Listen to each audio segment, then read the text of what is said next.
There was one time I was really tempted to beat the shit out of someone, or even to kill him, because I knew I was in circumstances in which I could get away with murder much more easily than get caught. Now, I know what you're thinking. If it's your first time here on the channel, you think this is going to be some shallow anecdote about a bar fight or two men who fell in love with the same woman. No, no, no, no, no, no.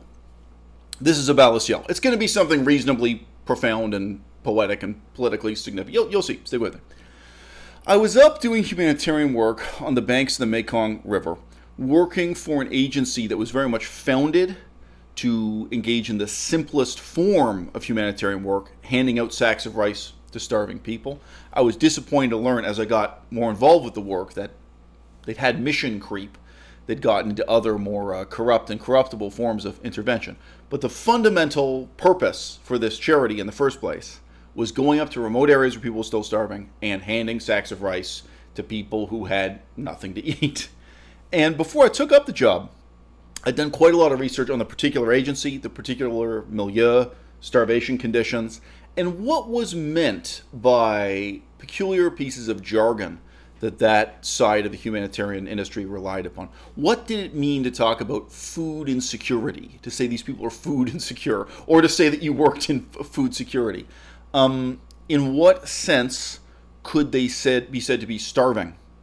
And in what way exactly was this type of intervention helping or exacerbating the situation? So it was actually quite well read before I got up to the site. And then once I started working there, of course, you start to learn some of the things that aren't written down. Truth's too terrible to tell. And there was this Italian guy. As I recall, he was Italian. And he met me just by happenstance twice. And he was obviously some kind of left-wing socialist nutcase. And he absolutely insisted to me that nobody in northern Laos was starving. There was absolutely no shortage of food, and this was just a lie made up by the United Nations and by other charities so they could keep milking donation money out of people to keep this kind of humanitarian intervention going. So at that time, I'd done all the reading quite recently. It was all fresh in my mind. And I both gave him statistics off the top of my head for what percentage of people were victims of seasonal starvation, were suffering seasonal starvation. If you say you're not starving 365 days a year, but normally in the gaps between harvesting seasons as farmers where there's no food at all and they really would be starving or would have to run away if they didn't have food. I had those statistics off the top of my head.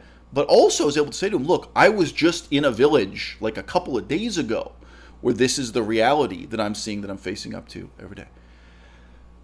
Oh, and this was one of the first really terrifying encounters I'd had with people whose relationship to the truth is, in a word, religious. And already at that time, I was a scholar of religious studies. I was really familiar with the religious mentality within Christianity, within Judaism, within Islam, but also within Buddhism, within Hinduism. I knew the rather pliant and porous attitudes people had towards the truth and religion. And of course, I was familiar with extreme forms of politics like communism, where certainly people have a kind of religious fervor, where certainly people are very committed to lies and half-truths and what have you. But here I was dealing with this guy face to face, who, you know, is very much like millions of people you will have encountered on the internet, whoever you are, where it's something he had put so little thought into, so little effort into. He obviously hadn't done a Google search on this. He hadn't done Wikipedia level reading on this. But he was just as committed to his fiction, to his fable, as any fucking religious nutcase. And of course, I don't want to accept that this is like normal for the human race. I would love to believe this was abnormal. I'd love to believe this is something like psychopathology. This is some kind of a rare stereotype behavior that only people with some kind of disorder have. But as life goes on, of course, you have to accept an incredibly high percentage of the population thinks and learns and lives this way, an incredibly high percentage of the time. Now, look, one aspect of the story is I would have beaten the shit out of this guy. The second time I bumped into him, he ridiculed me and insulted me on the street. This was just broad daylight, And this is not a paved street. This is a dirt road in northwestern Laos, next to the Mekong. And the only reason I didn't was that he had his daughter with him. And his daughter was a fully grown adult. I would guess she was 20. She could have been in her late teens. I would guess he was in his 50s, and he was on vacation with his daughter, who was, around 20 years old. Nothing wrong with that. But I really thought, am I going to beat the shit out of this guy in front of his daughter? Like, I can just imagine, once I start beating him up, his daughter is going to be screaming and wailing and weeping. It's going to be a big scene. There is a special indignity in being beaten in front of one's own daughter, I suppose. Not that he was undeserving of this peculiar indignity. There's a quotation from Governor Morris I read recently out of his own diaries, in which he says, "A woman, if she is to be whipped, would prefer to have the operation done in front of strangers than in front of her closest friends." So too for this particular man. I'm sure he would have preferred to be beaten up with no witnesses at all, or in the company of strangers. But it was really very hurtful, very noxious to me to hear someone, really blaming the starving people for their own starvation. His line of reasoning on this was to claim that if you just walk around the forest and look around, there's fruit blossoming everywhere. Oh yeah, this is the rainforest of northwestern Laos. That there's food growing up out of the earth everywhere. So things like potatoes growing on your feet. That just the bounty of the forest, of the jungle, is so great that it's just impossible for people to be starving. And that this is a lie. There's a conspiracy, or there's a myth made up. So so that people like myself can continue to earn a living, out of handing out sacks of rice to starving people. Now, there are many ways to challenge and overturn this kind of delusion. I've seen it come up a few times. But, if you're talking about a tribal group of just 15 people living in the forest as hunter-gatherers, just 15 people wandering a certain area of forest and collecting the fruit as it blossoms, that's one thing. If you are talking about a town of just 5,000 people, do you know how much fruit 5,000 people eat in a day? Do you know how many calories 5,000 people eat in a day? Do you know why it is that fruit has to be mass-produced from organized farms and harvested and picked and sold in a supermarket? Just 5,000 people. Just a population of 5,000. Do you want to visualize? Again, if you have no grain, because in case you didn't know, the forest doesn't produce wheat, it doesn't produce bread, it doesn't produce rice, right? If you were talking about feeding 5,000 people from foraging, how many kilometers of forest that's going to be, how many kilometers of jungle, and how much labor that's going to be, how far people are going to have to walk, and how rapidly they will exhaust the edible materials in that jungle that are available in any one season or in any given month or any given week. And, tragically, with the recent history of communism, you were surrounded by people who knew exactly that. You were surrounded by people who had experience with foraging and, doing things like stripping the bark off trees and chewing and eating bark that isn't really edible, because they were starving to death and there was nothing else to be eaten from the forest. But no, the forest is not a supermarket. The forest produces food. That food is terrifyingly finite. And we're talking about, again, a traditional tribal unit of maybe 15 people and an elephant. This is the climate we're talking about. This is a culture that domesticated elephants for war. Could be 15 people on a water buffalo or something. Okay, but as soon as we're talking about hundreds and thousands of people living in houses, no, food insecurity and food scarcity is very real. And it's difficult for me to communicate to you how immediate, that insult, to me and to everyone I knew and to what we were all struggling with, was. And to hear that from this guy jeering at me, again, in front of his daughter. Now look, what's the point of being an intellectual? What's the point of not only knowing Wikipedia level knowledge about something? And again, this is me facing off against a guy who doesn't even have a Wikipedia level knowledge of the topic. But knowing far, far more than Wikipedia, where you can really teach others something, where you really know something valuable. And you know what's wrong with the Wikipedia article. You know what its shortcomings are, what's outside of its scope. What is the point of being an intellectual?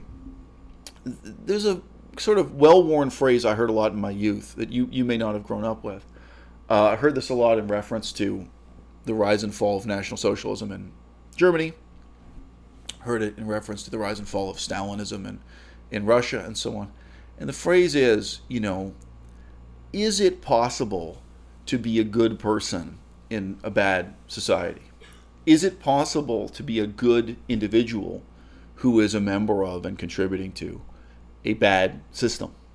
With the thing of a system of government, an economic system, a military system. Is it possible to be a good man who is conscripted into the army in Nazi Germany or in the Soviet Union? And obviously a lot of us may feel that way about our day jobs. Some of you, you're just a real estate agent. Like, well, okay, I'm trying to be a good person as a real estate agent, but the whole real estate industry is kind of a scam. And my particular company or my particular boss is kind of a bit of a scam artist. Actually, this is a lot of dishonest people trying to make money through dishonest means. Is it possible for me to be a person of integrity? Well, there's a broader and deeper question here. Is it possible to be an intellectual in a society that in absolutely no way values being an intellectual? I didn't go to Cambodia and get involved in humanitarian work in Cambodia in order to talk about humanitarian work in Cambodia. I didn't go to Laos and get involved in humanitarian work in Laos in order to come back and do this YouTube video talking to you about, humanitarian work in Laos. I didn't study Korean Ojibwe to talk about the shortcomings, the failure of language education in Korean Ojibwe and so on.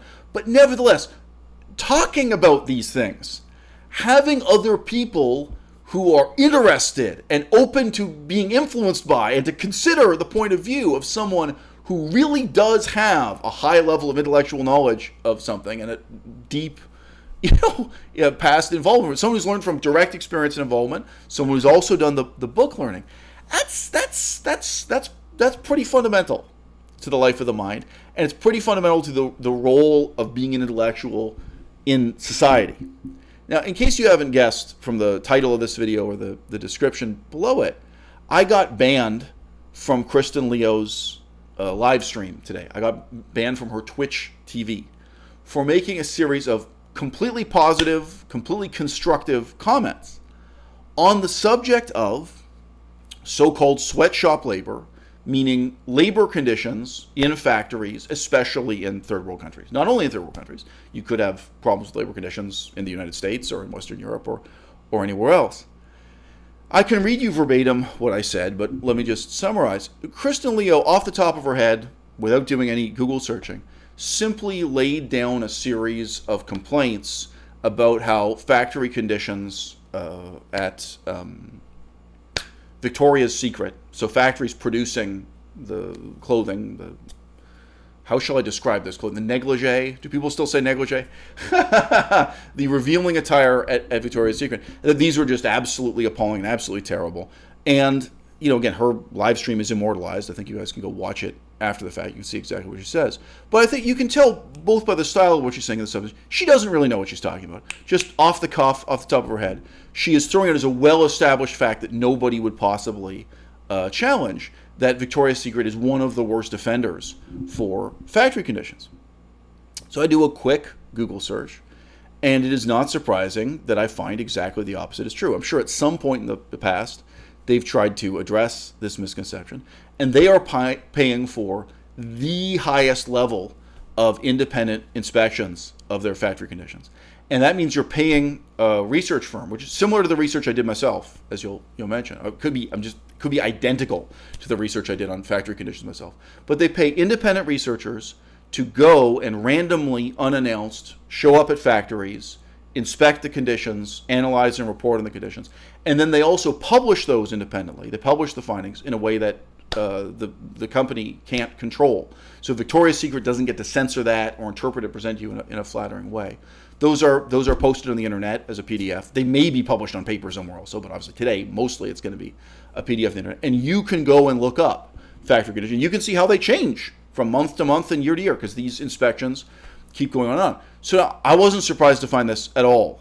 You guys may remember there was a time when Nike had a bad reputation about this. So Nike, the shoe company. And, they pushed back against it by paying for these really robust inspections.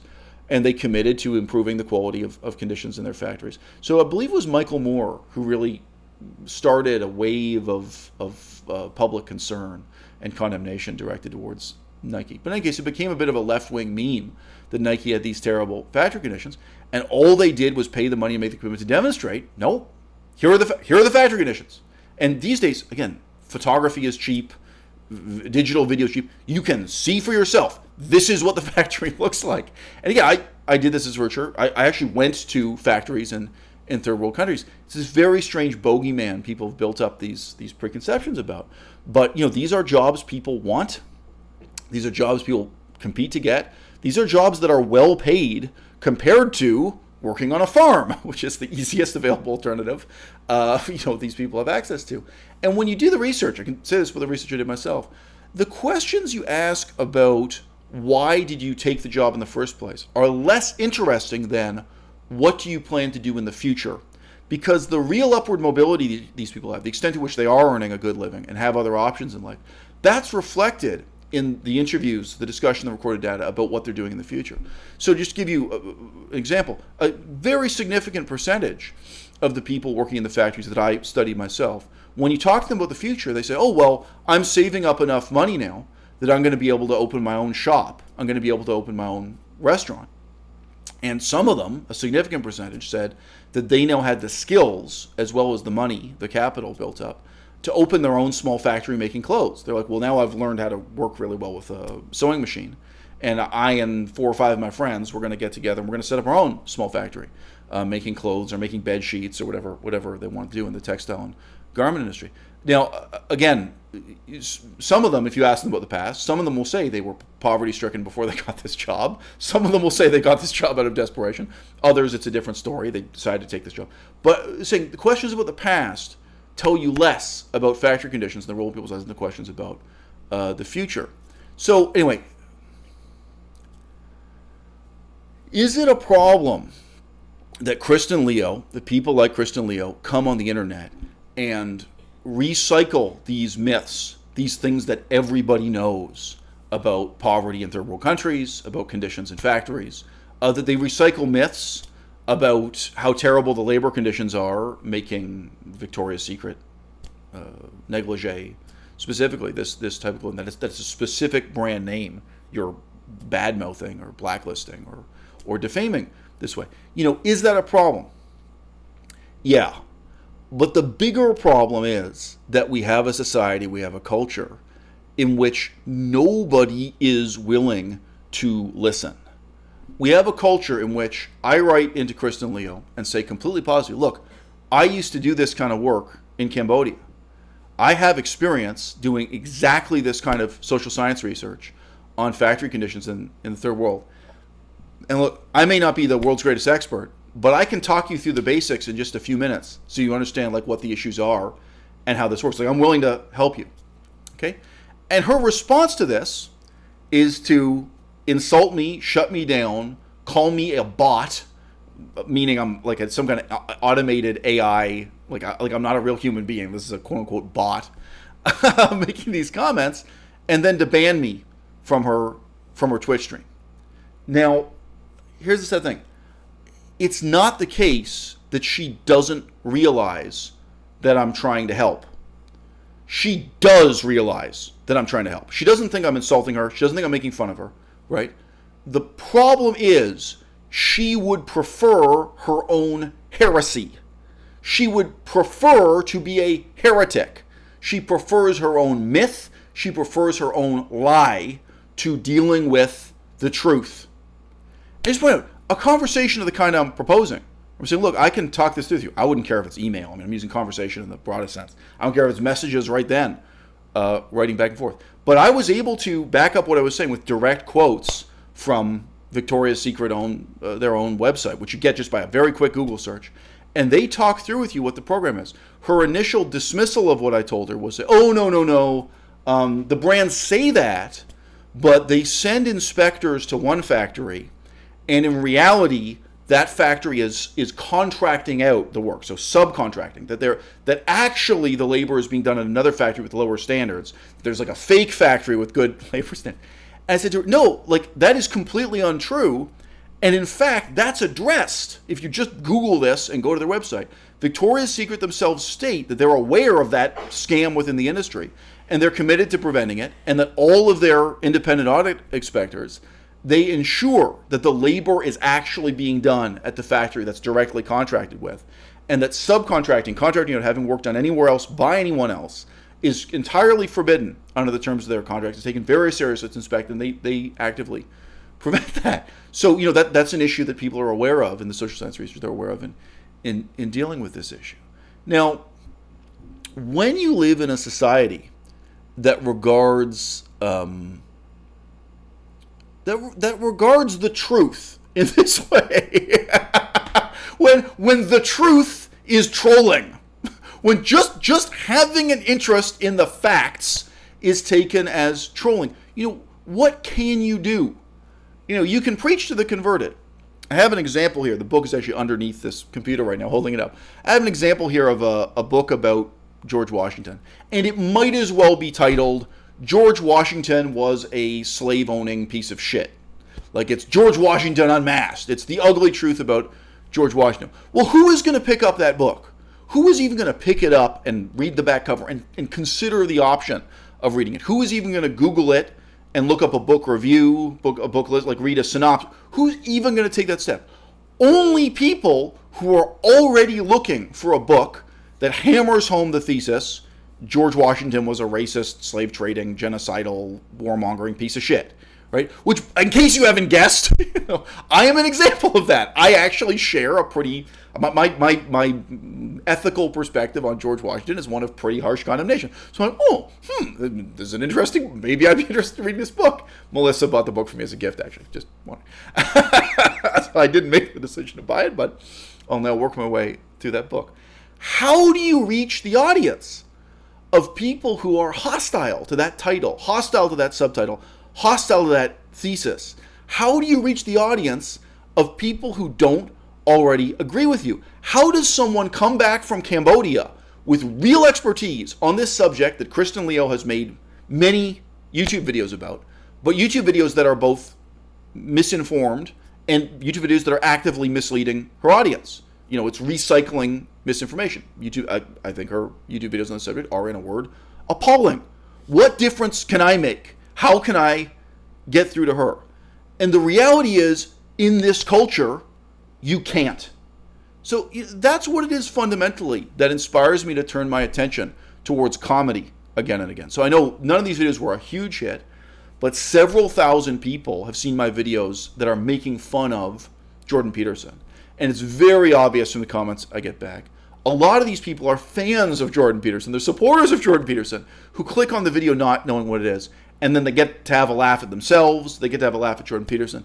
And I get to show them a different angle on Jordan Peterson they hadn't considered before. So Jordan Peterson, there are many, many things to make fun of. But in case you don't know, he supports eating a 100% meat diet. He's from a very peculiar school of climate change denial. Because it's not that he denies entirely that climate change is happening. He denies that we should do anything about it. It's very strange. He claims that the climate change agenda just oppresses the poor. It's very, very strange what it is. There are a lot of things to make fun of. But when I address that with a comedy video, when I address that with a satirical song, there is some chance that I can get through to people who don't already agree with me. People who don't pick up the book saying, oh, I already agree with the title. I already agree with the direction this is taking. And for many years, I was interested in making children's storybooks, illustrating and publishing children's storybooks. It's partly this appeals to children, but partly it's to appeal to the parents, where you're really dealing with some of these philosophical questions and some of these political questions in a way that's accessible, that's fun, that's even cute and charming. You reach out to people who don't already agree with you. So look, guys, is it possible to be a good person in a bad society? Is it possible to be a person of integrity within a social system of any kind, which is fundamentally evil? Is it possible to be a good professor in a bad university and in a bad education system? My answer is no. All right? My answer is the most ethical worker at the slaughterhouse is still evil. The lesser of two evils is still evil. You may be less evil than the other people working at the slaughterhouse. You say, oh, if you think I'm a bad guy, check out my coworker Dave over here. He's really terrible. You know what I mean? I read a book some time ago about the My Lai massacre. If you guys don't know what happened in Vietnam with the My Lai massacre, it'll give you nightmares. And the My Lai massacre reveals the extent to which American soldiers were not just engaged in torture, were not just engaged in the execution of civilians, more or less at random. They were engaged in rape and gang rape that concluded with executing the woman. So where the woman is raped repeatedly and then is shot through the head and killed at the conclusion of the rape. So we should really have another word for this in English. This is way beyond rape. This is something the U.S. Army was engaged in routinely, and this is the extent of this is revealed by the investigations into the My Lai massacre in Vietnam. And the bitter irony is there were morally exemplary soldiers. There were guys who signed up for the army with whatever idealistic reasons. They're trying to fight a good war. They're trying to be a good soldier as a member of a bad platoon in a bad army in a bad situation. So my answer is tragically no. You can't be an intellectual as part of an anti-intellectual culture. And you can't be an intellectual within an anti-intellectual institution. And tragically, every university I've been involved with, whether that's the University of Regina, Saskatchewan, the University of Victoria, or Cambridge University, Oxford University, England, every university I've set foot in, it's not just unintellectual.